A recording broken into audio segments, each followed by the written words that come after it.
Hello everyone, I'm Narayani. I have more than 15 years of experience in IT industry.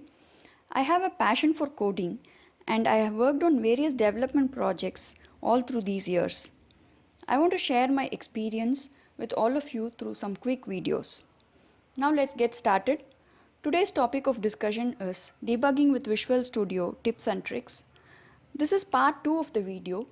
I have already uploaded part 1 of this video and that's available in the description box below. Please have a look at that. That covers the basic of debugging techniques, and here I am going to cover some advanced debugging techniques using Visual Studio.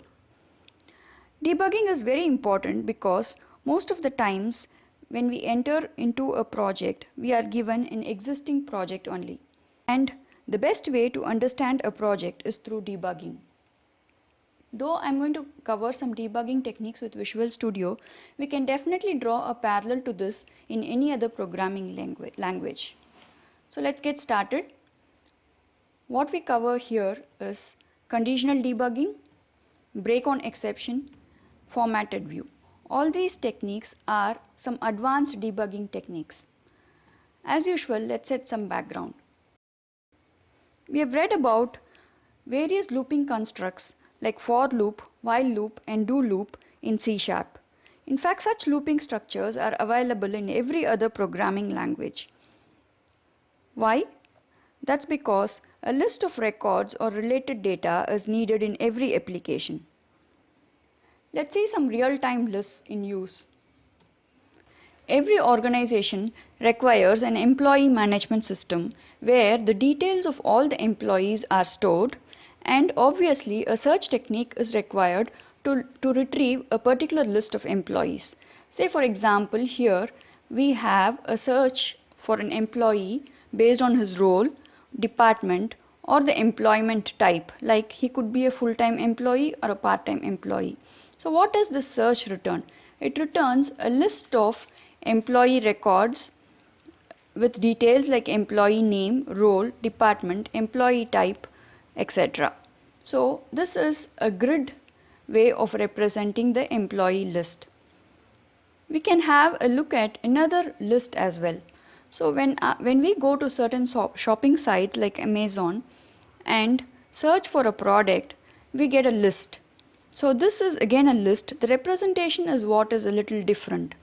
Okay, so each list, each of these items has got a picture, some features below that picture, and there could be some cost associated with it can be displayed below, and the rating that is given for this particular item. So this is one such list. Though the way the details are displayed in these two lists is different, ultimately what lies inside is a list of objects or a collection of objects. Let's look at some more real-time lists. In a patient management systems, we may have to display a list of doctors or patients. In a website for movies, say for example Inox Movies, we may have to see the list of movies categorized by language. In a student management system, it could be a list of students by class, section, etc. In an employee management application, as we saw in the previous slide, we may have to retrieve an employee list. In the shopping sites like Amazon, we may have to display the list of products. These are some real-time lists, and in order to fetch these lists, we may have to use the looping structures. Now let's get into a quick demo with a console application. This is a simple console application that we have been using during the self-code review video or the part 1 of this video. It's a very simple program. So here what we do is we get a student's name, unique ID and age separated by commas, do some processing on it, do some validation, and finally display whatever the user has input. Okay, so this reviewed code is a function that I had used in the self-code review. So there is a small change now, and I have used this function now, which is the read student data from file. The small change is that instead of getting the inputs from user, we are using a CSV file to get the student data. The CSV file is right here. which has got data about 5 students. Okay. Now we are going to read. So this file.read all lines reads the data from this CSV file, and we are processing them one by one using the for each statement. So the same processing is done as what was done before, just that we are reading the input from a CSV file instead of getting it from the user. Okay, so let's run this program. Yes, the students are processed successfully. The data is processed successfully. So we have the details of all the students displayed over here. So it's working fine. Now let's say we are interested in a particular student, say Teju, and we want to see what processing is happening for this particular student. If we go back to the program, all that we do is just display the student's name, unique ID and age in the console. But in an ideal scenario, in a production scenario, we may have some business logic written over here to process that particular student's details. And we may be interested in one particular student. How do we debug that particular student's data? It's a for loop which is running for all the students. So what I can do is I can place a breakpoint over here using F9 and then start running the program. So the breakpoint is hit. The first value that is fetched is Ravina. So we are not interested in this student. So I can press an F5. The second value is Tina. I'm not interested in this student as well. So I'm pressing F5 and so on till I actually get the student of my interest. And then I can debug through this using F10. This is possible. Yes, this is one way of debugging. But again, imagine in a production scenario, say there is an issue raised that says that we are having a problem for one of the employees. And in a production system, it's not just 5 or 10 employees, it could be hundreds, thousands of employees who may be displayed in the search list. But we are interested in only one such employee. For example, we are looking for a full-time employees, a particular full-time employee in a department. But the employee whom we are looking for is not available in the search results. Now we are puzzled, and then the actual client, he raises an issue saying the employees are not listed correctly in the search results. And as a programmer, we may want to debug and see what exactly is happening for that particular employee. So what we do is, if we go on doing like this, pressing F5 or pinning the values and then looking for it, then it's very difficult. We may have to go through every other employee, keep pressing F5, which is a sheer waste of time. Instead, there's another concept called conditional debugging. That's where it helps. So what I can do is, on the breakpoint, let me continue this. Let me stop this program. On the breakpoint, I just right click and say conditions. And on the condition expression, I can give some expression like this. Say student name. We can see the IntelliSense appearing. Student name equal to. So I'm interested in Teju. So let me give Teju and then close this. So now this is a conditional breakpoint. Let me run the program again. So if you see only the input values is Teju, we will be able to see the breakpoint getting hit. For all other students, we will not have this breakpoint hit. So this way we can actually just browse through whatever is happening for a particular student of our interest, and in a production scenario like what I had described. So we can have a look at the processing for a particular employee using this conditional debugging technique. Now let's move to the next item, which is break on exceptions. In order to demonstrate this, let me comment out some validations which are done.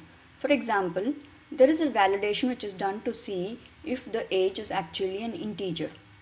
Okay, so I'm going to comment this out. Control KC is used for commenting. That's a shortcut. So I'm going to comment this piece of code which validates the age of the student. And let me say convert dot to int 32 of age. Okay, so now this works. So whatever age that we get, we are directly converting it into an integer and checking if the age is greater than or equal to 17. Okay, and in order to get an exception, first let me place a breakpoint over here in the catch statement. F9 is for breakpoint. So in order to get an exception, I'm going to change, I've already changed this data to a string value. So when the string is converted into an integer, we will have an exception, and it's a general practice that we place a breakpoint on exceptions and see what has happened. Okay, so now let me run this program.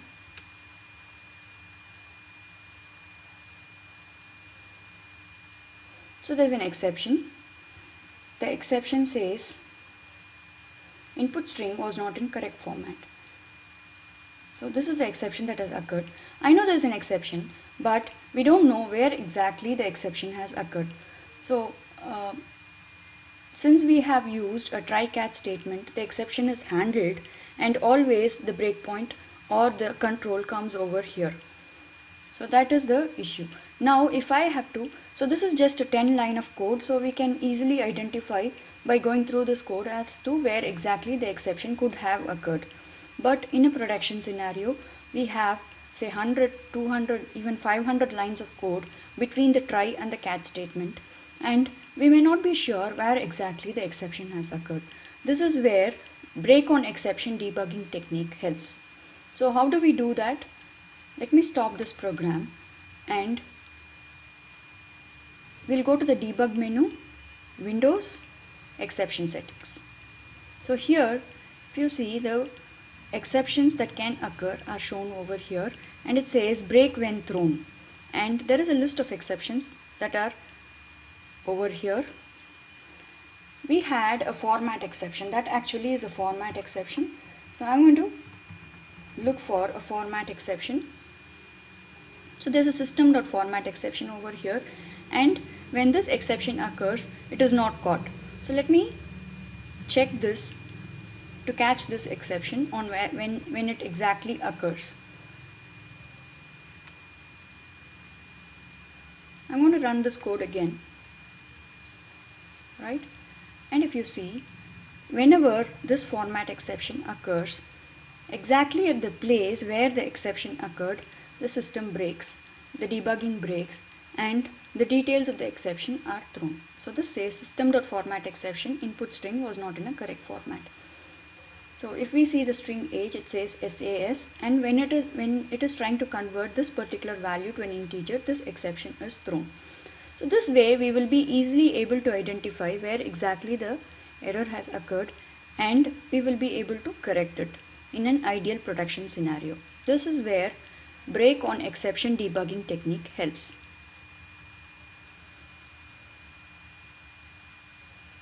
Let me revert my changes and let's get into the third technique. Control KU is used to uncomment the code. So this is a shortcut key, Control KU. There are various shortcut keys that come in handy. For example, there is a Control MO to outline, to collapse all the groups. So if you see, the entire code is collapsed completely, and we can use Control MP to expand the code completely. So Control MO and Control MP is used for collapsing and expanding. If we have to collapse this particular piece of code or this particular function alone, we can use Control MM. This is not working because now it is completely expanded. So let me use Control MO, and then if I say Control MM, Control MM is actually a toggle which toggles between expand and collapse for that particular piece of code. So I am on the reviewed code and I am using Control MM. So if you see, a toggle is happening over here between expand and collapse. Okay, so this is a quick debugging tip. This is a quick shortcut that can be used very much during debugging. So now let's get into the third debugging technique, which is formatting a view. In order to demonstrate this, okay, so this is the reviewed code function. In order to demonstrate this, I'm going to uncomment these two lines of code. So Control KU is used for uncommenting. I've uncommented this piece of code. So what does this do? This is a string file content where all the text from this particular file student-data.csv is read. Again, there is an XML content file which is basically read from student-data.xml. So I have another student data XML. The same data is represented in an XML format.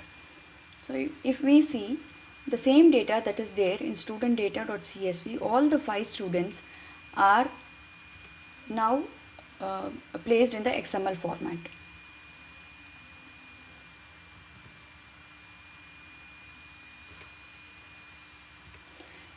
Let me place a breakpoint over here and run this program to demonstrate the technique of formatted view. Okay, so the breakpoint is hit. This file content, if we hover over this file content, we see that all the details are available like this, but this is not in a readable format. Similarly, if we see the XML file content, this is a string content, and whatever we saw on the file is available over here. If I cannot use these directly, or rather I cannot, if I see these details directly, I've just pinned it. If I see these details directly, it is not that clear to me when viewing it. Instead, there are different views which are supported. So I just click over here. If we just click over here, we have something called a text visualizer, XML visualizer, HTML visualizer, and a JSON visualizer, depending on what kind of data is present.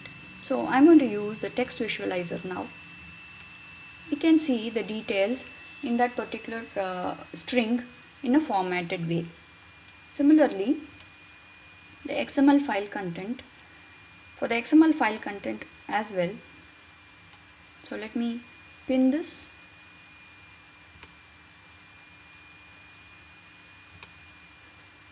Okay. Similarly, for the XML file content, I can use the XML visualizer to visualize it in the form of an XML. So it's now very clear as to how the data is present. So similarly, I can even use the text visualizer, which will give it in a formatted way instead of just having a string like XML file content. So how does this help? Now we are dealing only with a small piece of code. So this is basically kind of a school or a college project. So we may have a small piece of code, but ideally in a production scenario, in an enterprise level application, we will deal with multiple objects, files, databases and whatnot.